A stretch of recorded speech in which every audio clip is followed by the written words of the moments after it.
Celebrando el cuarto domingo de Cuaresma o domingo de Letare por el introito de esta misa, y para esta ocasión la epístola está tomada de la carta que San Pablo escribió a los Gálatas y nos dice lo siguiente: Hermanos, está escrito que Abraham tuvo dos hijos, uno de la esclava y otro de la libre.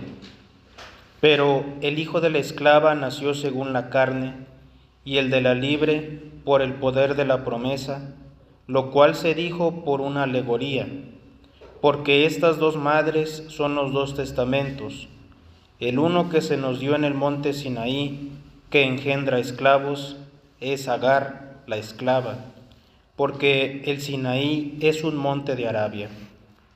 Corresponde ella a la Jerusalén de aquel abajo, la cual es esclava con sus hijos. Pero aquella Jerusalén de arriba es libre y es nuestra madre, porque está escrito: alégrate estéril que no pares, prorrumpe en gritos de júbilo tú que no conoces los dolores del parto, porque son más los hijos de la abandonada que los de la que tiene marido. Ustedes pues, hermanos, como son Israel, hijos de la promesa, figurados en Isaac. Pero si como entonces el que había nacido según la carne perseguía al nacido según el Espíritu, así sucede también ahora. Pero ¿qué dice la Escritura? Echa fuera a la esclava y a su hijo, pues no será heredero el hijo de la esclava con el hijo de la libre. Y así, hermanos, nosotros no somos hijos de la esclava, sino de la libre, y esa libertad nos la ha adquirido Cristo. Hasta aquí la epístola. Nos ponemos de pie para escuchar el Sagrado Evangelio según San Juan. En aquel tiempo pasó Jesús a la otra parte del mar de Galilea o de Tiberíades, y le seguía una gran multitud de gente, porque veían los milagros que hacía con los enfermos. Subió pues a un monte y se sentó allí con sus discípulos. Acercábase ya la Pascua, día de gran fiesta para los judíos. Habiendo pues alzado Jesús los ojos, y viendo que venía hacia sí tan gran multitud, dijo a Felipe: ¿Dónde compraremos panes para que coma esta gente? Esto lo decía para probarle, pues bien sabía él lo que iba a hacer. Respondió Felipe: 200 denarios de pan no les alcanzan para que cada uno tome un bocado. Uno de sus discípulos, Andrés, hermano de Simón Pedro, le dijo: He aquí que un muchacho tiene 5 panes de cebada y 2 peces. ¿Pero qué es esto para tanta gente? Jesús dijo: Haced sentar a estas gentes. En aquel lugar había mucha hierba. Sentáronse pues como unos 5,000 hombres. Tomó entonces Jesús los panes, y habiendo dado gracias los repartió entre los que estaban sentados, y lo mismo hizo con los peces, dando a todos cuanto querían. Y cuando se hubieron saciado, dijo a sus discípulos: Recoged los trozos que han sobrado, para que no se pierdan. Hiciéronlo así, y llenaron 12 canastas con los trozos que habían sobrado de los 5 panes de cebada, después que todos hubieron comido. Aquellos hombres, cuando vieron el milagro que había hecho Jesús, decían: Este es verdaderamente el profeta que ha de venir al mundo. Y Jesús, notando que habían de venir para llevárselo y hacerlo rey, huyó otra vez al monte él solo. En el nombre del Padre, y del Hijo, y del Espíritu Santo. Amén. Tomen asiento un momento, por favor. En este domingo nuestro Señor nos da muchas enseñanzas, porque como dice San Gregorio Magno, nuestro Señor Jesucristo no solo es nuestro Maestro, fue nuestro Maestro, es la verdad misma, y entonces nos enseña no solo de palabra, sino también con sus acciones. Cada una de las cosas que Él realizó en el Evangelio son para nuestra enseñanza, nos quiere instruir, nos quiere formar, para lo único realmente importante, que es salvar el alma. La Iglesia viene insistiéndonos desde Septuagésima, que lo único importante es salvar nuestras almas, que debemos procurar alejarnos del pecado, que debemos procurar la salvación eterna. lo viene repitiendo con insistencia. Y hoy en el último domingo de Cuaresma, porque ya el siguiente domingo será Pasión, la Iglesia nos presenta este milagro de nuestro Señor, donde Él nos da 3 enseñanzas principales, que tiene cuidado de todas nuestras necesidades. Él mejor que nosotros las conoce, que las va a remediar en momento oportuno, pero que quiere probar nuestra confianza. Y lo vemos claramente en el milagro que realizó. Los 4 evangelistas lo refieren y cada uno nos va dando detalles sobre este milagro. Y San Juan completa la enseñanza, porque San Juan escribió su evangelio al final de los 4. Los otros evangelistas nos dicen que nuestro Señor Jesucristo se había apartado, porque habían estado predicando los 12 apóstoles, Él mismo había estado curando muchos enfermos, expulsando endemoniados, y resultaba que estaban cansados tanto Él como los apóstoles. Y les dijo, vénganse, vámonos a descansar. Y pues se tenían que ir a un lugar apartado, porque la gente lo iba siguiendo. Entonces se retiran a descansar, Él con los apóstoles. Y estaban allí descansando y dice San Juan, vieron que venía mucha gente, porque la gente no quería dejar escuchar a nuestro Señor. Querían seguir aprendiendo más sobre el cielo. Era el pueblo sencillo. Ya no hay fariseos, ya no hay escribas, no. Es el pueblo el que va siguiendo a nuestro Señor.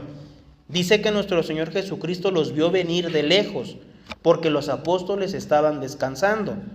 Otro evangelista refiere que les habla, vengan, vean cómo viene la gente, viene a buscarnos. Y entonces se presenta el problema, se presenta la necesidad. ¿Cómo le vamos a dar de comer a 5,000 personas, 5,000 hombres, sin contar mujeres y niños? Eran muchas personas. Y los otros evangelistas refieren que discutieron cómo resolver el problema. Decían unos, pues hay que mandarlos a sus casas, que no vengan, que vayan a los pueblos o vamos a comprar pan. No había solución, no se podía, eran 5,000 hombres.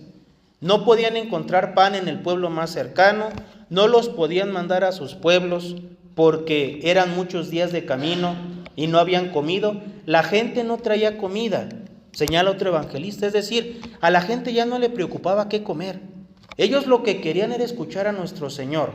Por lo único que se preocupaban era por la salvación eterna. Ahí vemos la diferencia con nosotros. Cómo nosotros, por buscar la tierra, perdemos el cielo y nos quejamos de Dios. ¿Por qué permite esto? ¿Por qué permite lo otro? El pueblo no. Ellos ni se preocupaban por eso. Ellos decían, nosotros con que escuchemos a Cristo, con que estemos con Él, todo va a estar bien. Y no se preocupaban ni por la comida. Y resultó este problema. Pero nuestro Señor tiene ese cuidado. Así es la bondad divina. Así es la divina providencia. Tiene cuidado de cada uno de nosotros. Fue nuestro Señor el que le dijo a los apóstoles, ¿cómo les vamos a dar de comer a tantas personas? ¿Cómo les vamos a ayudar? Nuestro Señor ya sabía lo que iba a hacer, porque como dice nuestro Señor, el Padre Celestial conoce lo que le vamos a pedir antes de que se lo pidamos. Él conoce mejor que nosotros todas nuestras necesidades y va a poner el remedio en tiempo oportuno. Es lo que debemos aprender muy bien, porque por eso desconfiamos, por eso dudamos de Dios. Decimos, es que ¿qué Dios no se da cuenta? ¿No ve mi necesidad? ¿No ve mi problema? Claro que sí, y mucho mejor que nosotros. Lo sabe mejor que nosotros y tiene cuidado de cada una de nuestras necesidades. Nuestro Señor lo dijo muy claro, la hoja del árbol no se mueve sin la voluntad de Dios. Si Dios tiene cuidado de cada una de las hojas de los árboles, imaginemos de nosotros. Tiene un cuidado muy exacto de nuestras necesidades.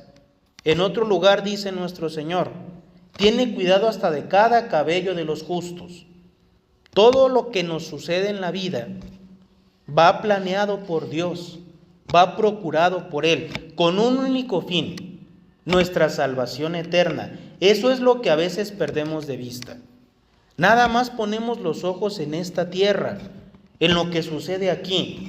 Y aún de las cosas de esta vida, Dios proveerá. como lo hizo para 5,000 hombres. Para Él no es ningún problema darle de comer a 5,000 hombres, no hay ningún problema. Él lo único que quiere es que lo sigamos a Él, que lo busquemos a Él. Pongámonos en la situación de aquel pueblo, que nosotros hubiéramos estado entre los 5,000. ¿Qué hubiéramos hecho? ¿Hubiéramos seguido a nuestro Señor al desierto? ¿O nos hubiéramos puesto a pensar, no, hay que regresarnos mejor, ya no hay pan, ya no tenemos comida? Si nos vamos con Él, entonces nos va a faltar la comida, no vamos a tener dónde comprar, es el desierto. Quizás no hubiéramos seguido a nuestro Señor. Nos hubiéramos puesto a pensar cómo resolver el problema. Hubiéramos dejado el reino del cielo por la añadidura, por esta tierra, muy probablemente, porque muchas veces lo hacemos. ¿Y en qué está la prueba? En que dudamos de Dios, dudamos de su bondad, dudamos de su misericordia, de su providencia. Y entonces por eso Dios no nos socorre, porque dudamos de Él. Si hay algo que a Dios le moleste en sus justos, si hay algo que a Dios le irrite, es la duda de su providencia y de su bondad. Es algo que a Dios le molesta muchísimo. Dios quiere que confiemos en Él y Él se encargará. Es más, si desconfiando de Él, nuestro Señor se encarga, ahí están los pájaros, lo dijo claramente nuestro Señor, no trabajan y todos los días Dios les da un plato de comida. Ellos no se preocupan por lo que van a comer y Dios se los da. Nosotros con nuestras preocupaciones, ansiedades y angustias, aún así Dios nos da de comer, aún así Dios nos da lo que necesitamos. Pero si algo le molesta es que dudemos de Él. Se cuenta en el Antiguo Testamento que cuando Dios saca al pueblo judío de Egipto, lo estuvo llevando por el desierto durante 40 años, en castigo de las dudas que el pueblo tenía constantemente de Dios nuestro Señor, de que murmuraron de Él, de que blasfemaron de Él, y entonces dijo, ninguno va a entrar, los voy a hacer dar vueltas en el desierto 40 años para que todos se mueran y ninguno entre a la tierra prometida. Solamente iban a entrar 2 de los que salieron de Egipto, 2 niños, 2 jóvenes, Moisés y Aarón, eran los únicos que iban a entrar. Justo antes de llegar a la tierra prometida, Dios nuestro Señor permitió que se quedaran sin agua en medio del desierto. Y entonces todo el pueblo amotinado va con Moisés y le reclama, nos sacaste aquí al desierto para matarnos, ya no tenemos agua, danos agua. Y entonces Moisés va con Dios y le pide, Señor, el pueblo no tiene agua, ¿qué vamos a hacer? Y le dijo, ve, sal del campamento y a la piedra que está frente a la entrada le vas a ordenar que te dé agua. Y entonces van a tomar todos, todo el pueblo y sus bestias y todo lo que llevan. Salió Moisés y cuando estaba frente a la piedra, la golpeó con su vara. Dudó un poquito de Dios, no dudó completamente de Dios, dudó un poco. La golpeó con su vara y la piedra le dio agua. Pero al terminar el milagro, porque salió un río de aquella piedra y todo el pueblo bebió, Dios le habló a Moisés y le dijo, Moisés, quiero hablar contigo. ¿Por qué dudaste de mí frente al pueblo? Te dije que le ordenaras a la piedra que te diera agua y tú la golpeaste, no me obedeciste, dudaste de mí. Por haber dudado de mí no vas a entrar a la tierra prometida, la vas a ver, pero no vas a entrar. Y Moisés no entró y era un gran amigo de Dios. Dios hablaba con él cara a cara. Cada que Moisés necesitaba algo, Dios le hablaba y lo escuchaba, pero dudó de él y Dios lo castigó. No entró a la tierra prometida porque dudó un poquito de Dios. Ahora examinemos nuestras vidas. ¿Cómo me comporto yo con Dios? ¿Confío totalmente en Él? ¿Me abandono totalmente en su providencia o no? ¿Me la paso dudando de Él, del cuidado que tiene de mí? Por eso nos va mal en la vida. Por eso vivimos angustiados y tristes, porque no confiamos en Dios.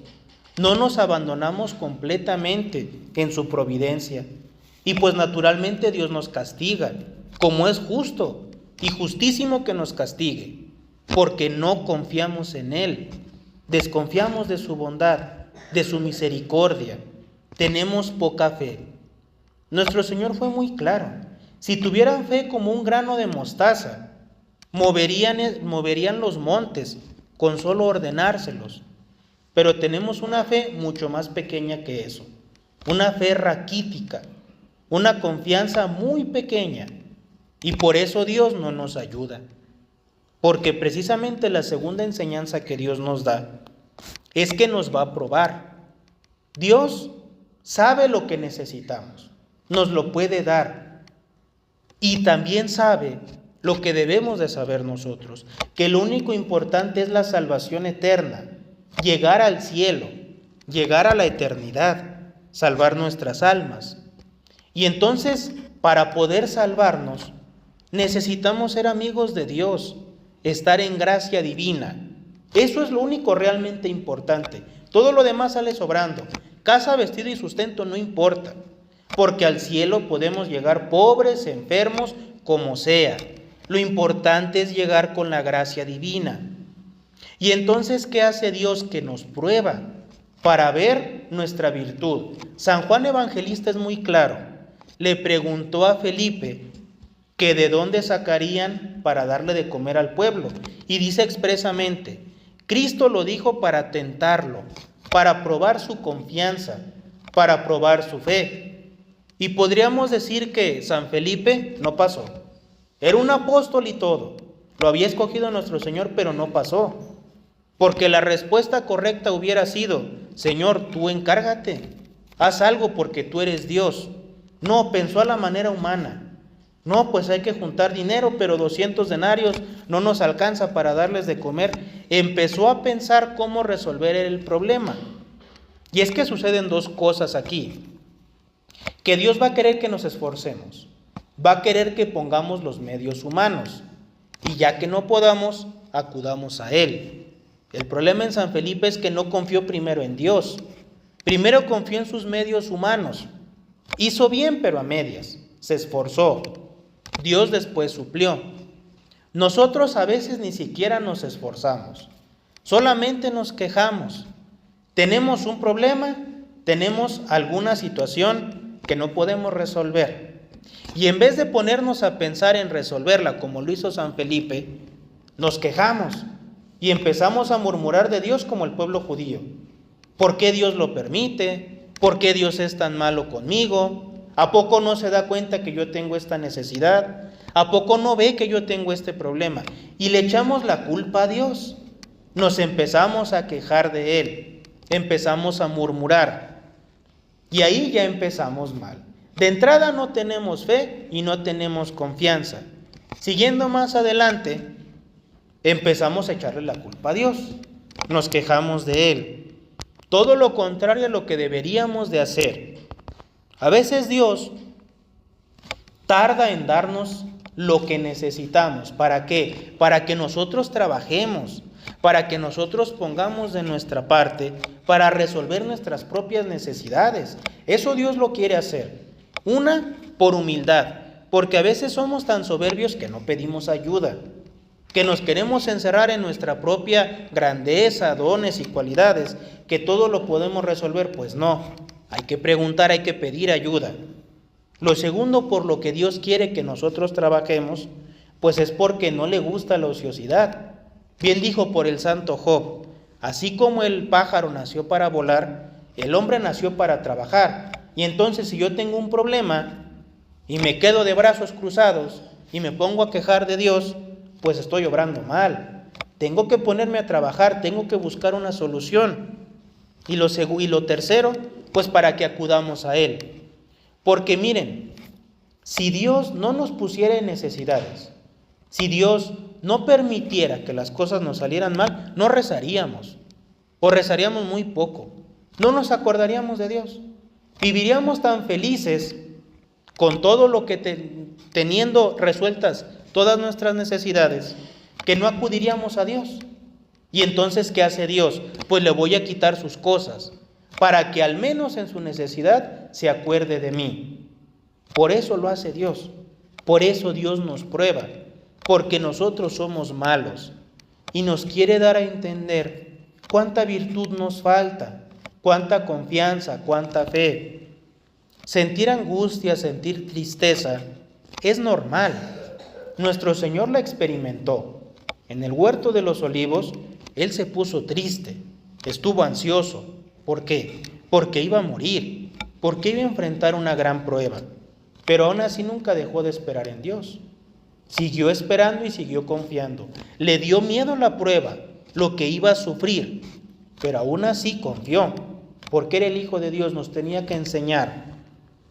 Precisamente la tercera enseñanza de este milagro es que va a llegar el auxilio en el momento oportuno. Dios sabe el mejor momento para ayudarnos y el socorro va a llegar, tarde o temprano va a llegar, tanto espiritual como corporal, porque al fin y al cabo lo que Dios quiere es que nos salvemos. Él quiere que lleguemos al cielo, quiere que salvemos nuestras almas, y el camino de cada alma al cielo pues es diferente. Hay algunos caminos llenos de cruces, bueno, pero ese es tu camino.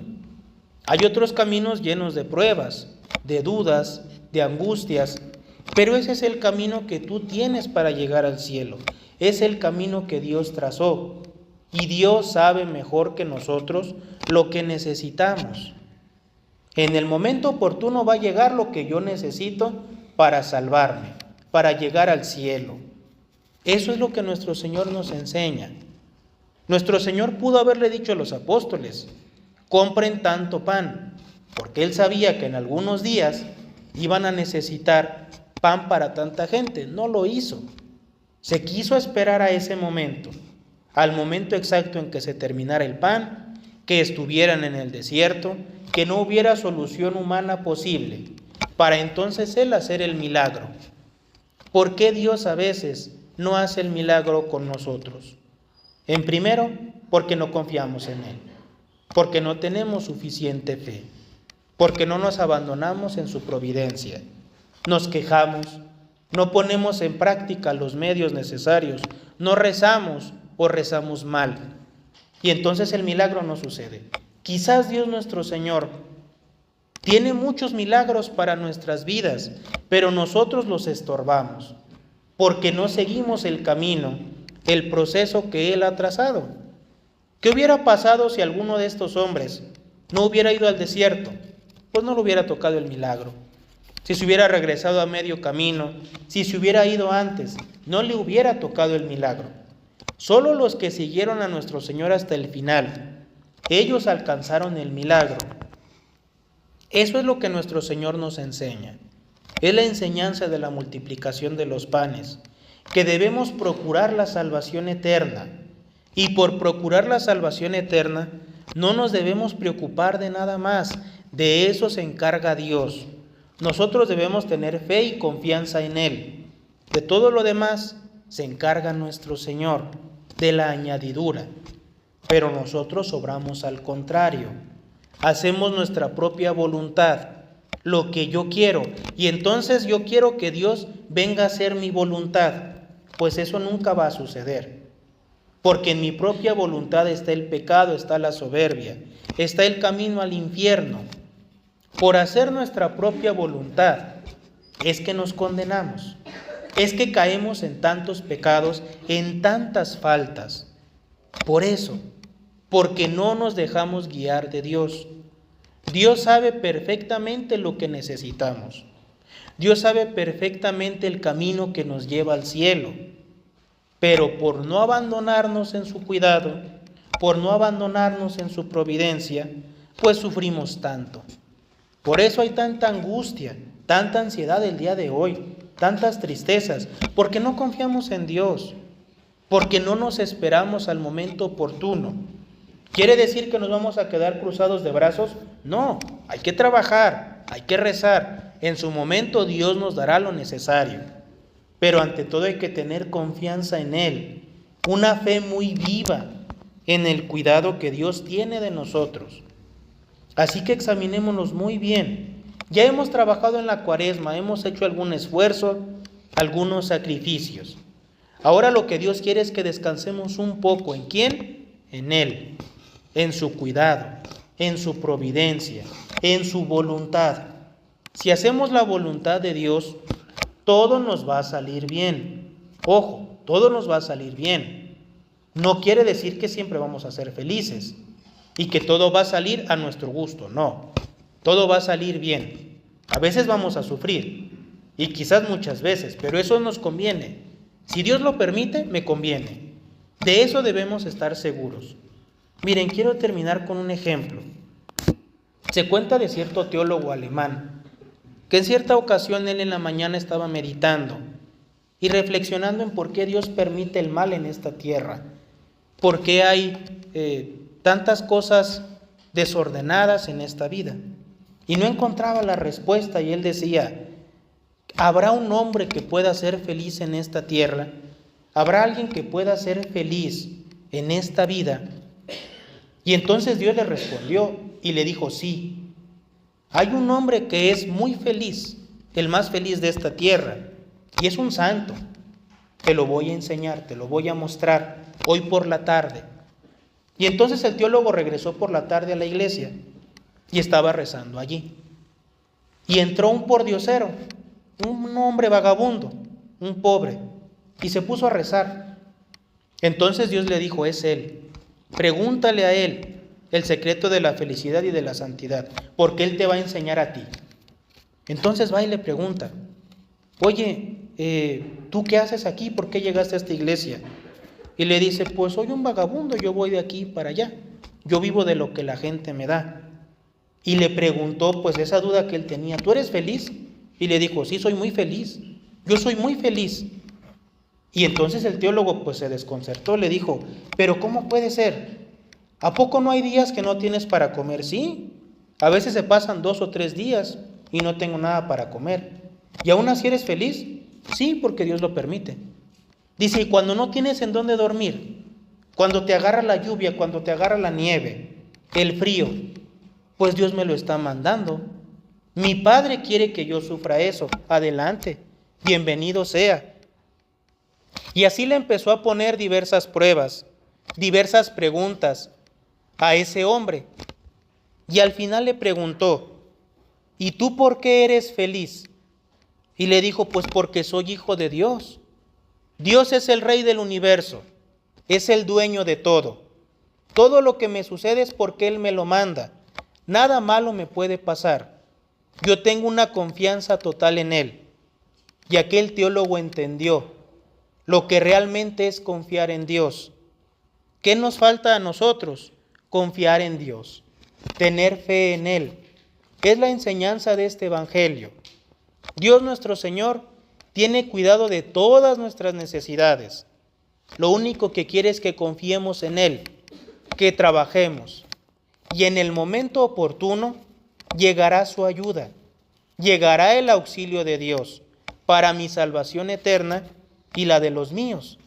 Así que debemos trabajar en tener esa confianza en Dios, en cumplir su voluntad y en avivar nuestra fe para procurar nuestra salvación eterna y llegar al cielo por siempre. En el nombre del Padre, y del Hijo, y del Espíritu Santo. Amén.